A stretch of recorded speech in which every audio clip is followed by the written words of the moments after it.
Welcome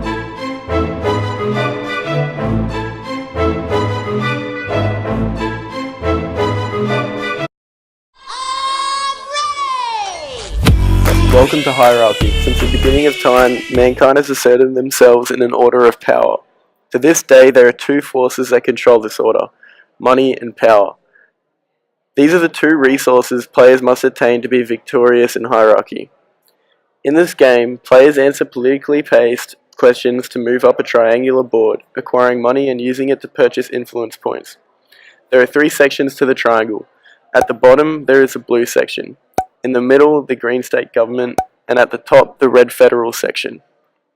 The winner of the game is the first person to reach the top of the triangle whilst in possession of 10 influence points. If a player reaches the top of the board without the acquired influence points, they continue the steps they have left from the square one of the board. The players repeat the process of moving up the board until someone achieves this. These are the tokens that players must use to move across the board, and they all represent a different political party. At the start of the game, all players are given $100 and are off the board. Each player rolls a die once. The person to roll the highest number will move first on the board, starting from square one. Once this is decided, players roll again and move as many spaces as they rolled. These are the question squares. They are the most common square on the board and are the key to winning the game.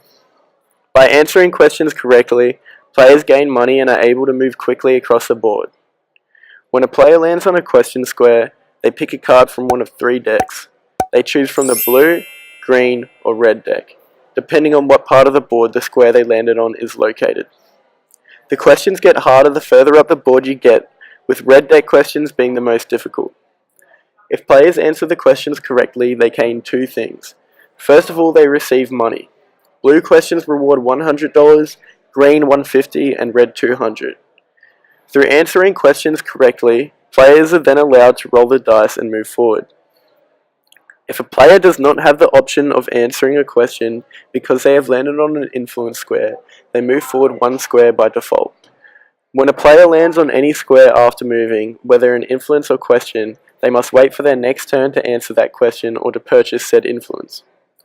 The money attained through answering questions correctly is used to purchase influence points, possible only by landing on influence squares.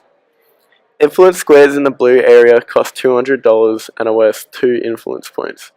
In the green they cost $300 and are worth 3 influence points, and in the red they cost $600 but are worth 5 influence points. If another player lands on someone's already purchased influence square, they must pay them a certain amount of rent, relative to where the square is located on the board. Once 10 influence points are collected by a player, when they reach the top of the triangular board, they win the game and claim the title of Prime Minister.